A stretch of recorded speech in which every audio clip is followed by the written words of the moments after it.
सुप्रसिद्ध उद्योगपति रतन टाटा का निधन। राजस्थान के राज्यपाल हरिभाऊ बांगड़े ने जताया शोक, कहा रतन टाटा का निधन अपूरणीय क्षति। सीएम भजनलाल शर्मा ने राजभवन पहुंचकर राज्यपाल हरिभाऊ बांगड़े से की मुलाकात। विकास से जुड़े कई मुद्दों पर चर्चा। सीएम की राज्यपाल से हुई शिष्टाचार भेंट। 84 संबुलर विधानसभा में कार्यकर्ताओं के साथ बैठक। सीएम भजनलाल और बीजेपी प्रदेश अध्यक्ष मदन राठौर रहे मौजूद। 84 सलुम्बर विधानसभा उपचुनाव में जीत का दावा। उनियारा की ग्राम पंचायत रूपबास पहुंचे ऊर्जा मंत्री हीरालाल नागर। आमजनों को विकास कार्यों को देंगे सौगात। जनसुनवाई कर ग्रामीणों की सुनेंगे समस्याएं। राजस्थान में बीजेपी प्रदेश महामंत्री जितेंद्र कोटवाल का जन्मदिवस। कोटवाल का खंडहर से होकर जयपुर तक भव्य स्वागत। कार्यकर्ताओं ने मिठाई खिलाकर दी बधाई। नमस्कार, मैं हूं आपके साथ अंकिता पाल। बुलेटिन की शुरुआत करते हैं। राजस्थान पर्यटन के क्षेत्र में नए आयाम को स्थापित करने के लिए सरकार लगातार प्रयास कर रही है। भजनलाल सरकार प्रदेश में निवेश को बढ़ावा देने के लिए राइजिंग राजस्थान पर्यटन प्री समिट में पर्यटन के क्षेत्र में लगभग 142 प्रस्तावों से 14,000 करोड़ का निवेश करने वाले निवेशकों का स्वागत किया गया है। इस दौरान सीएम भजनलाल शर्मा ने निवेशकों को संबोधित किया। देखिए हमारी इस रिपोर्ट में।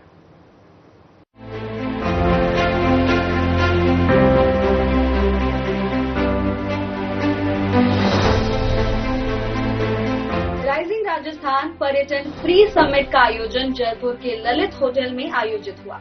मुख्य अतिथि के रूप में मुख्यमंत्री भजनलाल शर्मा ने दीप प्रज्वलन कर प्री समिट की शुरुआत की। इस दौरान उप मुख्यमंत्री दिया कुमारी विशिष्ट अतिथि के रूप में शामिल हुई। मुख्यमंत्री और उप मुख्यमंत्री की मौजूदगी में पर्यटन सचिव रवि जैन ने पर्यटन उद्योग से जुड़े निवेशकों के साथ एमओयू हस्ताक्षर किए।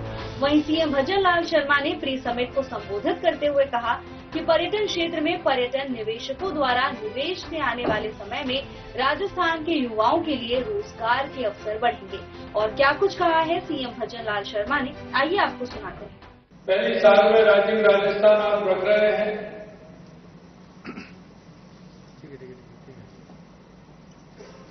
कैसे हो पाएगा, समय कम है। लोगों के समय 3-3, 4-4, 5-5 महीने पहले, 6 महीने पहले बुक हो जाते हैं। हमने कहा ये राजस्थान की धरती है, ये शक्ति और भक्ति की धरती है, ये समर्पण की धरती है। अगर इरादे नेक होंगे, अगर कार्यक्रम तय भी हो गए होंगे तो वो कैंसिल होंगे, लेकिन राइजिंग राजस्थान दिसंबर में ही होगा। और हम समझते हैं कि हमारी ये दृढ़ इच्छा शक्ति, इसको बनाने वाला और इसको करवाने वाला कहीं ना कहीं उस ऊपर वाले की मेहरबानी है। और आप देख रहे हैं कि लगातार आपने देखा होगा क्योंकि जैसे ही हमारी सरकार बनी, हमें कई कामों को लेकर के बड़ी चिंता है। क्योंकि जब हमारी सरकार आई तो हमने देखा कि हमारे राजस्थान की नींव मजबूत कैसे हो सकती है, ऐसी क्या आवश्यकता है जो हमें सबसे पहले करनी है। हमें लगा कि हमारे राजस्थान में 2 बातों की आवश्यकता सबसे पहले है, और वो आवश्यकता है कि हम विकसित राजस्थान बनाने के लिए, समृद्ध राजस्थान बनाने के लिए, मजबूत राजस्थान बनाने के लिए, राजस्थान को आगे बढ़ाने के लिए सबसे पहले आवश्यकता होती है तो पानी की होती है, और दूसरे नंबर आवश्यकता होती है तो बिजली की होती है, और तीसरे नंबर आवश्यकता होती है तो रोड कनेक्टिविटी की होती है। हमने हमारी सरकार आते हैं सबसे पहले इन्हीं 3 विषयों को लिया। और मित्रों, आपने देखा होगा कि सबसे पहले हमारा जो हमारी ईआरसीपी की योजना है वो पर्यटन को भी बढ़ावा देगी, उद्योग को भी बढ़ावा देगी, कृषि को भी बढ़ावा देने का काम करेगी, पीने के पानी की भी व्यवस्था होगी। तो हमने सबसे पहले पानी के लिए व्यवस्था की, तो ईआरसीपी को लेकर के आए, उस पर हमारा एमओयू हुआ। फिर हमने देखा कि ये हमारी योजना है, ये राजस्थान के पुराने जो 13 जिले हैं उनके लिए है, नए जिले उसमें कुछ बड़े हैं, लेकिन हमने कहा इससे काम नहीं चलेगा। तो हमने हमारे शेखावाटी के लिए यमुना जल समझौता किया। और मैं धन्यवाद देना चाहता हूं हरियाणा की सरकार को कि आज उन्होंने हरियाणा जल समझौते पर मोहर लगा दी और वो भी जल्दी होने वाला है। ये सारी बात मैं आपसे इसलिए कहना चाहता हूं, जब मैंने ये विषय विधानसभा के अंदर रखा था तो मेरे कांग्रेस के मित्र कह रहे थे, क्योंकि उन्होंने कभी यमुना जल पर बात नहीं की। और विडंबना इस बात की थी मुझे कि सबसे ज्यादा राजस्थान में, केंद्र में, हरियाणा में और सबसे ज्यादा अगर किसी का राज रहा तो वो कांग्रेस सरकार का रहा था। मैंने कहा था आपने पानी के लिए एक पत्र भी नहीं लिखा, लेकिन उन्होंने कहा हमने लिखा। लेकिन मैं कहना चाहता हूं मेरे भाई और बहनों, अभी कांग्रेस ने वहां हरियाणा में चुनाव लड़ा है, हमारा एमओयू हो गया, उन्होंने अपने घोषणा पत्र में डाल दिया कि राजस्थान और हरियाणा के बीच में समझौता हुआ है, अगर हमारी कांग्रेस सरकार आती है तो हम उसको रद्द करेंगे। मैंने हरियाणा में जाकर के कहा कि आपने जो अपने घोषणा पत्र में डाला है ये किसी भी कीमत पर पूरा नहीं होगा, क्योंकि हम दृढ़ इच्छा शक्ति से काम करने वाले हैं, ऊपर वाले को मानते हैं। आज उन्होंने हमारी मान ली, आने वाले समय में हरियाणा से हमारे उन 3 जिलों को पानी देंगे। इसके बारे में सोचते हैं, क्या सोचते हैं आपका विजन क्या है? इसीलिए मैं कहता हूं कि जो काम करने वाले होते हैं उनको दुनिया की कोई ताकत नहीं रोक सकती, क्योंकि उस पर सारी जनता की नजरें होती हैं, जनता का आशीर्वाद होता है। और जब जनता का आशीर्वाद होता है तो ऊपर वाला भी मेहरबान हो जाता है, और जब ऊपर वाला मेहरबान होता है तो कोई काम रुकता नहीं है।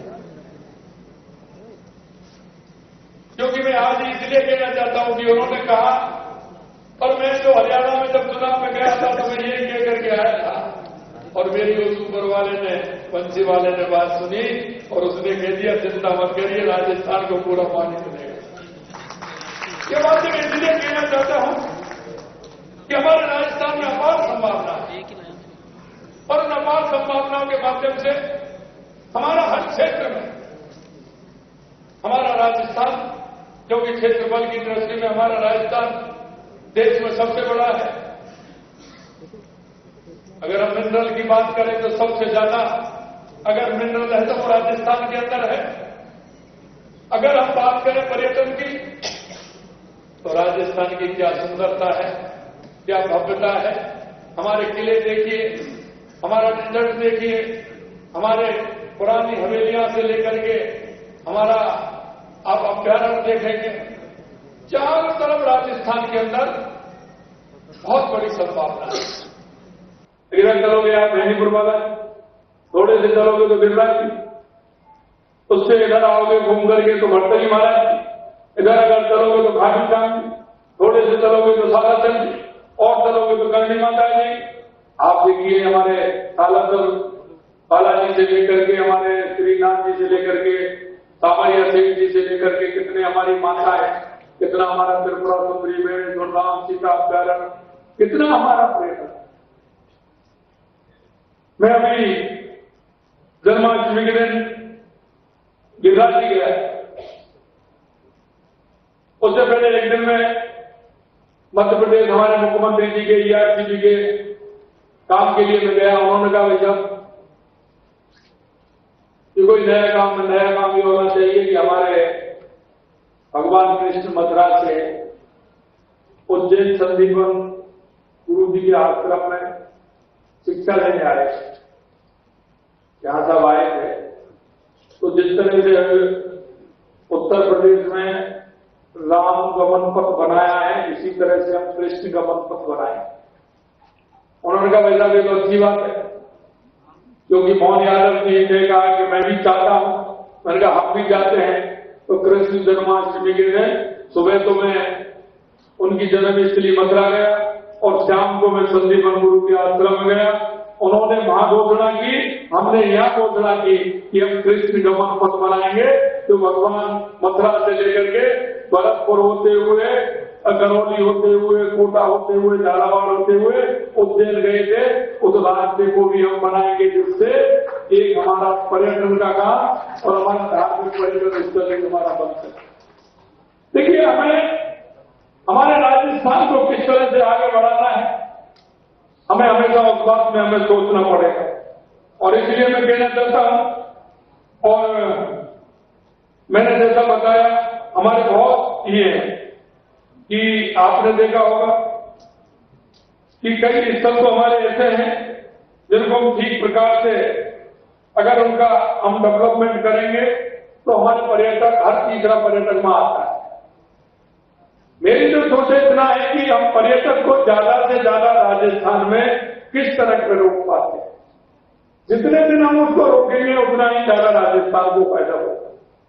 इसलिए मैं कहना चाहता हूं कि आप सभी इस क्षेत्र से जुड़े हुए हैं, आपके अच्छे सुझाव भी आ सकते हैं, क्योंकि मैं तो सिर्फ पर्यटक ही हूं। जहां मैं जाता हूं वहां दर्शन करके देख करके आ जाता हूं। आप तो उस क्षेत्र में काम करते हैं, इसलिए आपका अनुभव बहुत बड़ा है। और मैं इस बात को कहता हूं कि अनुभव की कोई उम्र नहीं होती। अनुभव जीवन का ऐसा नहीं है कि अंत में तक भी अनुभव आते रहते हैं। पर आप उस क्षेत्र में काम करने के लिए मैं आप सभी का आभार करना चाहता हूं। आप पर्यटन के क्षेत्र में जो काम करते हैं, आपके जो अच्छे अच्छे सुझाव है, हमारी वेबसाइट पर भी डाली, हमको ऐसे सुझाव हमारे पास पहुंचाइए, जिन सुझावों के माध्यम से हम राजस्थान की मजबूती के लिए काम कर सकते हैं। आपके ऐसे सुझाव जो राजस्थान को एक कदम बढ़ाने के लिए उपयोगी हो सकते हैं, क्योंकि हम ये नहीं मानते कि सारी बातें हम ही जानते हैं, कि हम जिस क्षेत्र में हैं वो वही लोग जानते हैं।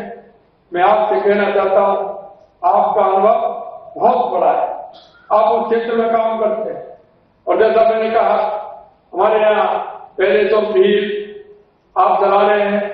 मैं आपसे कहना चाहता हूं, एक ही क्यों चला रहे हैं, एक दो और बढ़ाए ना। क्या दिक्कत आ रही है? हम ऐसा सर्किट बनाए जो प्रतिदिन का 3 दिन में हमारा सर्किट पूरा घूम करके आए, पूरे राजस्थान को हम दिखाएं, आगे वो प्रदेशों को भी दिखाएं, जिससे वो प्रदेश भी उससे जुड़े। हम ऐसे स्थलों पर ले जाएं, लोगों को लगे कि यहाँ अगर हम ठीक प्रकार से बनाएंगे तो हमारे पर्यटक भी ज्यादा आएंगे। हम हमारे क्षेत्रों में रात को नाइट शो होता है, लाइट शो होता है, उसको भी हम ठीक प्रकार से करें। लाइट शो होगा तो उसमें 1 घंटा, 1.5 घंटा, 2 घंटे उसको लगेंगे। अब जब 2 घंटा आप ले लोगे तो फिर वो कहाँ जाने वाले हैं, वही रुकने वाले हैं कि नहीं है। तो उसको कैसे हम रोक सकते हैं, इस क्षेत्र में हम काम करें। अंत में मैं इतना कहना चाहता हूं आपसे कि हमारे धार्मिक पर्यटकों की दृष्टि से भी कुछ होटल हमारे यहाँ खुलने वाले हैं, उनको भी आप आगे बढ़ाइए, जिससे कि पर्यटन का राज्य जीडीपी का महत्वपूर्ण योगदान है और हमारी जीडीपी बढ़े, जिससे राजस्थान में एक वातावरण बने और वातावरण बनने के साथ एक अच्छे विकास की जो हमारी धारा है वो भी आगे बढ़ेगी। आप राजस्थान की विकास यात्रा का हिस्सा बनने के लिए विभागीय समिट में पधारे, उसके लिए मैं आप सभी को बहुत बहुत धन्यवाद देता हूं। और मैं कहना चाहता हूं कि 9 से 11 दिसंबर जो हमारा राजस्थान है, उस समिट में आप शामिल होने के लिए आप सभी को आमंत्रित करता हूं, क्योंकि उसमें हमने रखा है 9 तारीख को हमने हमारा कंप्यूटर, लेकिन 10 तारीख को जो हमारे प्रवासी राजस्थानी हैं, हमने 10 तारीख को प्रवासी राजस्थानियों को भी रखा है, क्योंकि लोकसभा के चुनाव में मेरे को पूरे देश के प्रमुख राजधानी और प्रमुख शहरों में जाने का अवसर मिला। वहां उन लोगों ने मेरे को कहा कि हम राजस्थान में निवेश करना चाहते हैं, हम किस तरह से करें। मैं आपके माध्यम से भी उन सभी ऐसे लोगों को आमंत्रित करता हूं कि अपने राजस्थान में आए और हमारी जो कहावत है पधारो हमारे देश, वो आए, राजस्थान में पधारे, आए और अपने साथ से वो जितना निवेश करना चाहता है निवेश करें। अंत में एक ही बात मैं कहूंगा कि आपके जो सुझाव है उन सुझावों से हमारा राजस्थान लाभान्वित हो। ऐसे सुझाव आपके महत्वपूर्ण हैं, उन सुझावों को भी दीजिएगा। और राजस्थान के पर्यटन के क्षेत्र में आप सभी महारथी हैं, राजस्थान को आगे बढ़ाने में आपका सहयोग मिले, इसी आशा और विश्वास के साथ उन्हें आप सभी को बहुत बहुत धन्यवाद। जय हिंद, जय भारत, जय राजस्थान।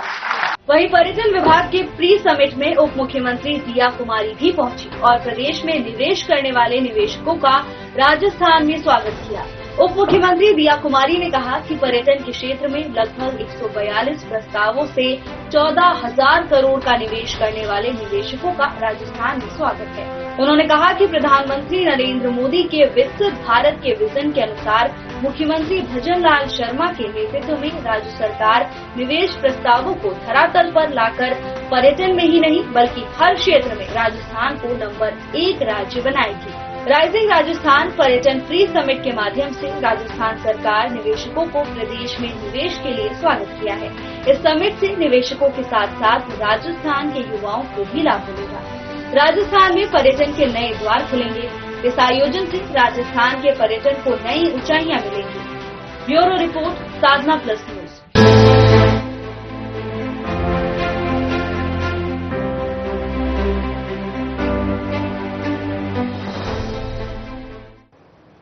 वहीं राज्यपाल हरिबाऊ बांगड़े ने देश के सुप्रसिद्ध उद्योगपति रतन टाटा के निधन पर गहरा शोक व्यक्त किया है।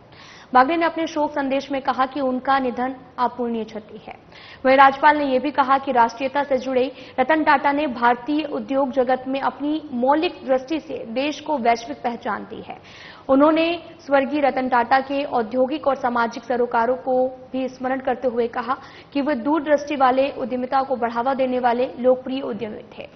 राज्यपाल ने ईश्वर से पुण्यात्मा की शांति और परिजनों को ये दुख सहन करने की शक्ति प्रदान करने की कामना की है।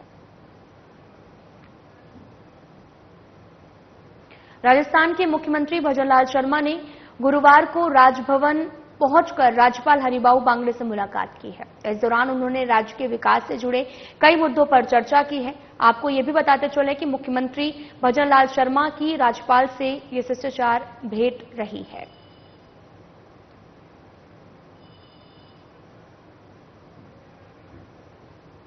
बीजेपी प्रदेश अध्यक्ष मदन राठौर और मुख्यमंत्री भजन लाल शर्मा ने बुधवार को डूंगरपुर के गुरुकुल कॉलेज में 84 और संबुलर विधानसभा कार्यकर्ताओं की संगठनात्मक बैठक की है। बैठक में आगामी उपचुनाव को लेकर तय कार्य योजना सहित कई संगठनात्मक विषयों पर सार्थक चर्चा की गई। बैठक को संबोधित करते हुए प्रदेश अध्यक्ष मदन राठौर ने कहा कि बीजेपी कार्यकर्ताओं का हर बूथ पर कमल खिलाने का अटल संकल्प है।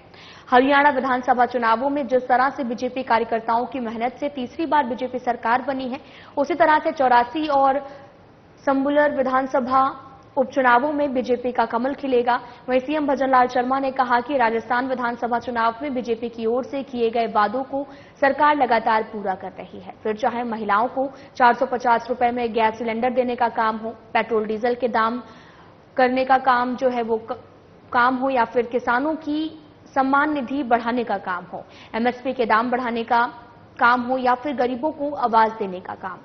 बीजेपी सरकार ने संकल्प पत्र के 50% वादों को महज 10 महीने में पूरा करने का काम कर दिया है।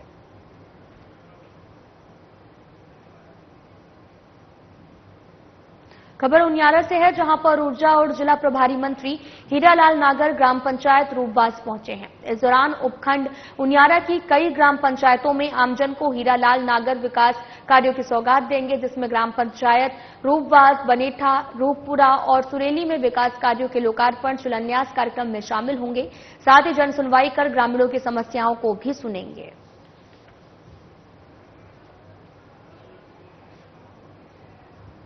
बीजेपी प्रदेश महामंत्री और खंडार विधायक जितेंद्र गोटवाल के जन्मदिवस पर बीजेपी प्रदेश कार्यालय में उनका भव्य स्वागत किया गया है। खंडेर से जयपुर कार्यालय आते समय रास्ते में कार्यकर्ताओं ने जितेंद्र गोटवाल का पुष्पमाला पहनाकर स्वागत किया है, मिठाई खिलाकर बधाई दी। इस दौरान बीजेपी कार्यालय प्रभारी मुकेश पारिक ने बताया कि बीजेपी कार्यालय में महामंत्री जितेंद्र गोटवाल को दुपट्टा पहनाकर और मिठाई खिलाकर बधाई दी गई है। बीजेपी कार्यालय में बड़ी संख्या में कार्यकर्ताओं ने जितेंद्र गोटवाल को पुष्पमाला पहनाई और इस दौरान कार्यालय सह प्रभारी भवानी शंकर शर्मा, रजनीश चनाना के साथ में सुरेश गर्ग, खेमचंद शर्मा, भवानी सिंह, कालू मीणा सहित कई कार्यकर्ताओं ने शुभकामनाएं दी हैं।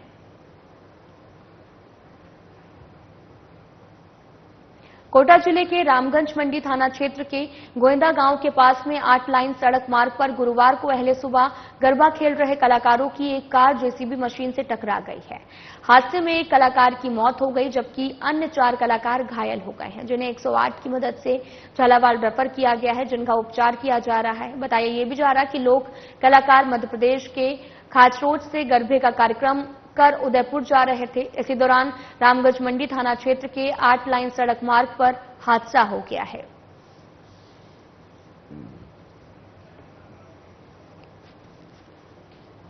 लोग थे, हम 4 सो रहे थे, तो ड्राइवर भैया गाड़ी चला रहे थे, तो वो क्या उनको नींद आ गई था, उस वजह से वो डिवाइडर पता नहीं वही था और टकरा के तो आप जो नृत्य कलाकार का कार्य करते हो? हाँ, हम 2 नृत्य कलाकार राजस्थान के। और कहाँ? सारे राजस्थान के ही? हाँ, राजस्थान के। कौन सा? 2 तो हम भाई हैं, रामू मारवाड़ी जीरो डांसर, और जो बाबूलाल जी है वो है जायल के, हमारे रिलेटिव है, और जो उमेश भैया है। राजगढ़ बांदीकुई मेगा हाईवे स्थित विजयनगर कालेड़ के पास में लोडिंग टेम्पो और बाइक की टक्कर में एक बाइक सवार युवक की मौत हो गई है। 2 युवक गंभीर रूप से घायल हो गए हैं। चिकित्सक डॉक्टर आरसी सैनी ने बताया कि एम्बुलेंस में सड़क दुर्घटना के केस आए थे, जिनमें से एक युवक मृत आया था, जबकि 2 युवक गंभीर रूप से घायल थे, जिसमें से बांदीकुई क्षेत्र के गुड़ा कटला गांव निवासी संतोष सैनी और बांदीकुई निवासी अर्पित विजय गंभीर रूप से घायल हो गए, जिन्हें प्राथमिक उपचार के बाद राजगढ़ रेफर कर दिया गया। वहीं मृतक के शव को राजगढ़ चिकित्सालय की मोर्चरी में रखवा दिया गया है। सूचना पर टहला पुलिस थाने की एएसआई पदमचंद सैन मौके पर पहुंचे और घटना की जानकारी ली है।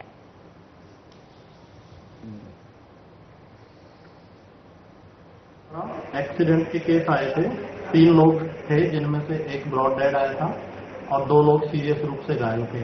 एक घायल संतोष सन ऑफ रमसी राम सैनी जो गुड़ा कटला का रहने वाला था, दूसरा घायल अर्पित सन ऑफ बनवारी लाल विजय बांदीकुई से रहने वाला था।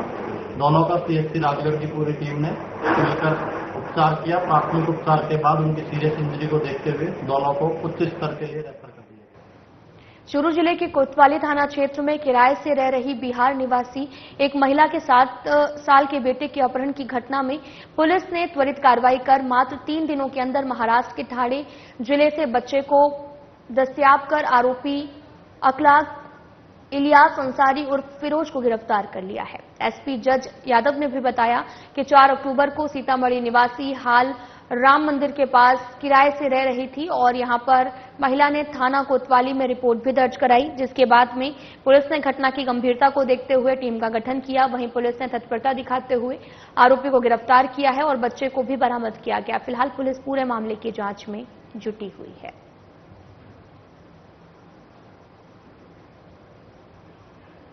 टोंक के बरौनी थाना इलाके के नेशनल हाईवे 52 पर अज्ञात वाहन की चपेट में आने से युवक की दर्दनाक मौत हो गई है। घटना की सूचना मिलते ही मौके पर पहुंची बरौनी थाना पुलिस ने शव को अस्पताल की मोर्चरी में रखवाकर परिजनों को सूचित किया।